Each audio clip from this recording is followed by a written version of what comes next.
This channel's content is strictly for educational and informational purpose and does not endorse or promote any form of violence, harm, illegal activities, self-injuries and communal disharmony. Bongaon Lok Sabha কেন্দ্রের অন্তর্গত কল্যাণীতে নির্বাচনী সভায় মমতা বন্দ্যোপাধ্যায়। মনে রাখবেন, বলেছিলেন 5 বছরে 2 কোটি করে ছেলে মেয়ের চাকরি দেবেন, মানে 5 দুগুণে 10 কোটি। কাউকে চাকরি দেয়নি, উপরন্তু গভর্নমেন্ট সেক্টরগুলো প্রাইভেটে বিক্রি করে দিয়েছে। আর 2, মানুষ খেকো বাঘ শুনেছেন, চাকরি খেকো বাঘ শুনেছেন। আমাদের এখানে যাদেরই চাকরি দিচ্ছি ওটা কোর্টে গিয়ে একটা কেস করে সিপিএম, কংগ্রেস আর বিজেপি 3টে বাংলায় মিলে, দিল্লির কংগ্রেস নয়, বাট এরা 3টে মিলে এখানে গিয়ে চাকরি খেকো বাঘ হয়ে চাকরিগুলো খেয়ে নিচ্ছে। অর্থাৎ কাজ দেওয়ার ক্ষমতা নেই, কিল মারার গোসাই। আবার কিরকম কি বলবো, আমি আমাকেই বলছি, ন্যাকা না বোকা না ধোকা, কোনটা? আবার বলছে আমরা যেমন বললাম প্রথম দিন, আমরা শিক্ষক শিক্ষিকাদের সাথে আছি, তাদের সম্পূর্ণভাবে তাদের সাথে গভর্নমেন্ট থাকবে। দেশের প্রধানমন্ত্রীও একটু একটু চোখ দিয়ে জল বিক্রি করে বের করে বললেন, কি বললেন? নেই নেই, এ তো ঠিক নেই, হ্যাঁ হাম লোক ভি লড়েঙ্গে। যেদিন কোর্টে কেস হলো, আমি লয়ারদের জিজ্ঞেস করলাম, এই বিজেপির লয়াররা ছাত্রছাত্রীদের পক্ষে বললো, শিক্ষক শিক্ষিকাদের পক্ষে বললো? বলে কোথায় বললো? ওরা তো বললো যে ঠিক আছে, এটা চাকরি খেয়ে নিতে হবে, চাকরি দেওয়ার কথা বলেনি। আর সিপিএম এর প্রকাশ বাবু কি বললেন? তিনি বিখ্যাত লয়ার, যখন তিনি ছিলেন কলকাতার মেয়র, হাজার হাজার বার্থ সার্টিফিকেট ইস্যু করেছিলেন যারা জন্মায়নি আদৌ। ছেড়ে দিয়েছিলাম, বদল নয় বদলা নয় বদল চাই বলে ক্ষমা করে দিয়েছিলাম, অন্যায় করেছি। তিনি বলছেন, যখন কোর্ট বলছে অল স্টে, মানে স্টে করে দেওয়া হলো, স্থগিত করে দেওয়া হলো, তিনি তখন আবার একবারই জিজ্ঞেস করছেন, আমি লয়ারদের কাছে শুনলাম, অল স্টে স্যার? তখন সুপ্রিম কোর্ট বলছে ইয়েস অল স্টে। কত গায়ে জ্বালা বলুন তো, সিপিএম এর কত গায়ে জ্বালা। সিপিএম এর হারমাতগুলোই তো বিজেপির ওস্তাদ এখন। সন্দেশখালীর ওগুলোর খবর নিন, সব কটা বিজেপি করতো, এই সিপিএম করতো। কাজী ওরা কারসাজিগুলো জানে। ওরা জানে না মা বোনদের টাকা দেওয়াটা বড় কথা নয়, মা বোনদের অসম্মান করাটা বড় কথা। তুমি মা বোনদের না জানিয়ে তাদের দিয়ে যা তা লিখিয়ে নিয়েছো, যা তারা পর্যন্ত আজ বলছে এটা আমাদের নামে লেখা হয়েছে, আমাদের বলেছে অন্য কথা। এর জন্য কার শাস্তি পাওয়া উচিত? শুধু লোকাল মন্ডল প্রেসিডেন্টের শাস্তি পেলে হবে? যারা মদত দিয়েছে, যারা মদতদাতা, যারা উদ্গাতা, যারা বলেছে বোম চাই, রিভলভার চাই, টাকা চাই, আর গ্যারেন্টি বাবু বললেন কি, संदेशखाली में पूरा देश में संदेश हो गया, पूरा देश में खबर रह गया कि संदेशखाली में क्या हो रहा है। আমি বললাম, ওরে সত্যের জয় আছে, মিথ্যে চিরকাল স্থায়ী হয় না, তোমার মিথ্যে বেরিয়ে যাবে। বাংলায় সন্দেশকে বলে মিষ্টি, আর হিন্দিতে সন্দেশকে বলে সংবাদ। সব টিভিকে বলে দিয়েছিল, সব সন্দেশখালী দেখাও, এক সাইড ওয়ান সাইডেড দেখায়গা। আর যখন রিপোর্টটা আসল বেরিয়ে গেল, তখন আবার টিভিগুলোকে বলছে मत दिखाओ, दिखाना मत, दिखाओ मत, ये दिखाने से हमारा पूरा कारसाजी सब निकल जाएगा।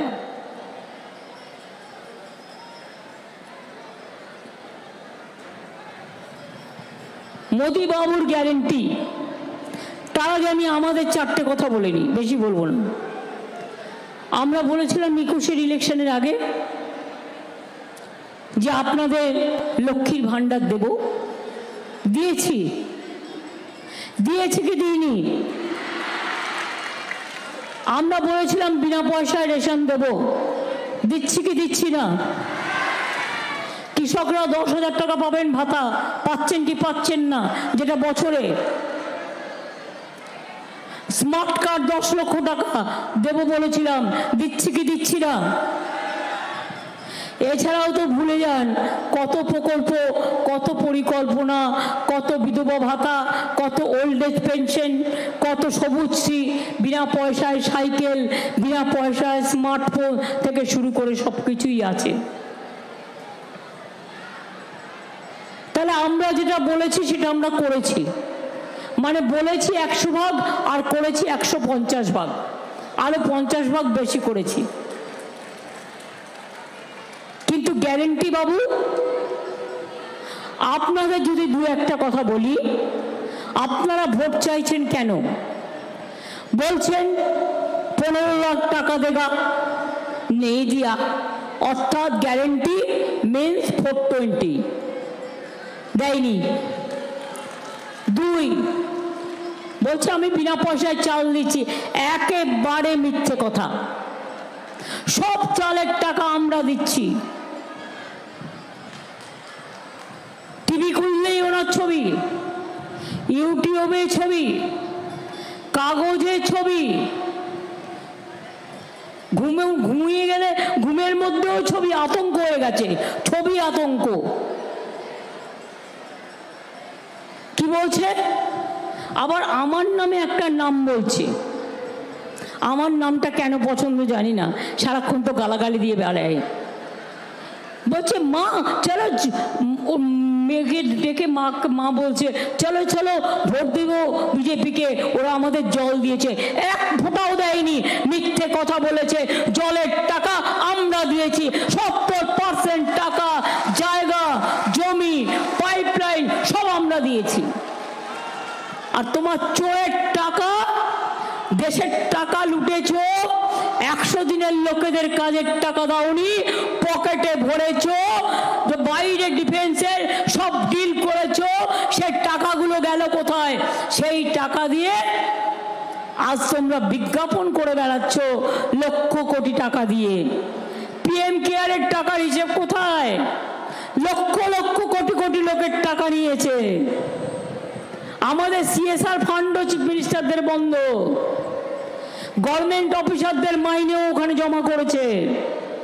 কোথায় গেল সে টাকা? প্রভিডেন্ট ফান্ড দেয় central government, provident fund, sorry pension না, দেয় না। একমাত্র রাজ্য বাংলা আমরা পেনশন দিই সরকারি কর্মচারীদের, আর কোন রাজ্য ভারতবর্ষে দেয় না। এই কথাগুলো সবসময় বলা হয় না, তাই একতরফা মিথ্যে কথা চলছে। এবার কি বললো মোদি? গ্যারেন্টি বাবু কি বললেন? ঘর ঘর মে বিনা পয়সা মে বিদ্যুৎ দেগা। আপনারা বিনা পয়সায় বিদ্যুৎ পাচ্ছেন?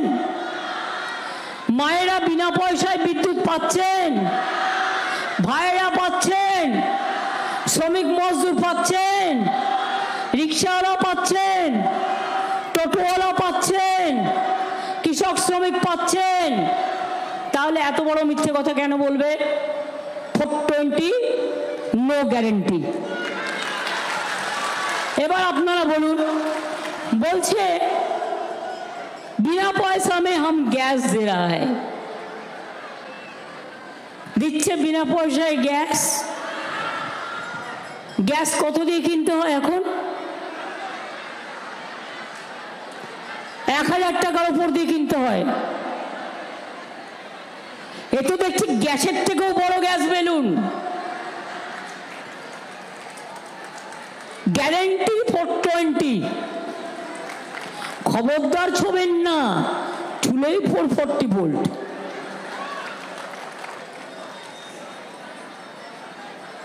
ইলেকশন আসলেই তখন কেয়ার কথা মনে পড়ে, কারণ মতুয়া ভোটগুলো চাই। ইলেকশন আসলেই এনআরসির কথা মনে পড়ে, কারণ মানুষকে ভয় দেখাতে হবে, সম্প্রদায় সম্প্রদায় ভাগ করতে হবে।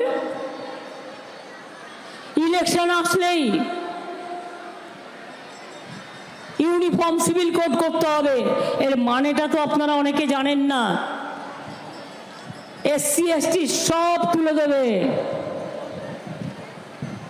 ট্রাইবেলদের সব তুলে দেবে, সংখ্যালঘুদের তুলে দেবে, হিন্দুদেরও তুলে দেবে।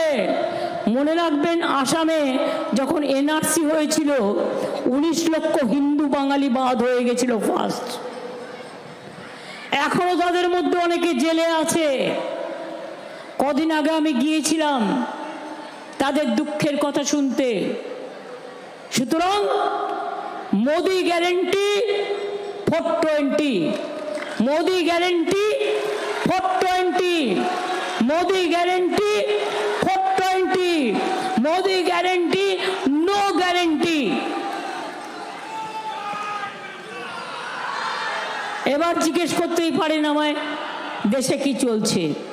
আজকেও বিএসএফ একজনকে গুলি করেছে রায়গঞ্জের বর্ডারে, আর গুলি করেই বলবে ওর হাতে বোমা ছিল, নয় কিছু ইল্লিগাল কিছু নিয়ে আসছিল, মানে নিজে একটা হাতে ঢুকিয়ে দেবে।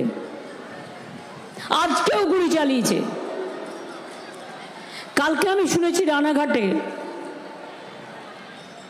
দত্তফুলিয়া বর্ডার এরিয়া বিজেপির টোটোগুলো, টোটোর মধ্যে বিজেপির ভ্যান পতাকা লাগিয়ে বিএসএফ এর লোকেরা তাদের নিয়ে যাচ্ছিল ভোটার কেন্দ্রে। আমি টোটো ভাইদের অনুরোধ করব, চিরকাল বিজেপি থাকবে না, আর আপনাকে করে খাওয়াবেও না। আপনার যা প্রাপ্য আপনি নিজের জন্য অর্জন করুন, বিজেপির ফাঁদা পাতে পা দেবেন না। কারণ যারা এগুলো করবে তাদের বিরুদ্ধে পুলিশ তো কেস করবেই। এটা to violate the model code of conduct. মৌয়ার ওখানে কি রাগ মৌয়ার ওপরে, কৃষ্ণনগরে, তাকে নাকি হারাতেই হবে। প্রথমেই ইভিএম বক্স খুলেছে তো দেখছে ভোট দিতে গিয়ে তৃণমূলে ভোট দিচ্ছে, তো ভোটটা চলে যাচ্ছে বিজেপিতে। সঙ্গে সঙ্গে রুখে দাঁড়ানো হয়েছে, আটকানো হয়েছে, মেশিন চেঞ্জ করা হয়েছে। এরা যে কি করতে পারে না কল্পনা করতে পারবেন না। এরা জানে এরা হারছে, তাই লাস্ট মোমেন্টে শেষ কামড় দেওয়ার জন্য ইভিএম মেশিন যেখানে থাকবে যাতে কোনো রকম লাইট অফ করতে না পারে, কোনো রকম মেশিন বদলাতে না পারে। এটা কিন্তু যারা অর্গানাইজার আছেন তাদেরও দায়িত্ব, পুলিশেরও দায়িত্ব। মানুষ ভোট দেবেন, তার ভোটটা যেন সযত্নে রক্ষা হয়। এবার বলি কি হচ্ছে। দেখুন, আগের বার আমরা জানতাম মোদি আসছে, তার আগের বারও একটা আজ করেছিলাম মোদিবাবু আসছেন। আমরা অটল বিহারী বাজপেয়ীজি তাকে শ্রদ্ধা করতাম। 2004 সালে তিনি যখন স্লোগান দিলেন ইন্ডিয়া ইজ রাইজিং, আমরা ভেবেছিলাম অটলজি আবার ক্ষমতা আসবেন, কিন্তু আসেনি। আলটিমেটলি প্রধানমন্ত্রী হয়েছিল মনমোহন সিং, সবাইকে মিলিয়ে মিশিয়ে। এবার যদি জিজ্ঞেস করেন দিদি খবর কি আছে কিছু, আমি বলি হ্যাঁ খবর আছে, জব্বর খবর। খবরটা কি? না তো এবার হাওয়া বদল হচ্ছে। আপনারা জানেন তো, খুব গরম পড়লে কষ্ট হয়, তারপরে মানুষ একটু বৃষ্টি চান, বৃষ্টি আসলে আবার তখন তার ভালো লাগে। হাওয়া বদল মানে কি? হাওয়া বদল মানে 420 গ্যারেন্টি বদল হচ্ছে, ভালো করে জেনে রাখুন। বাংলার আওয়াজ, বাঙালির আবেগ, জি 24 ঘন্টা।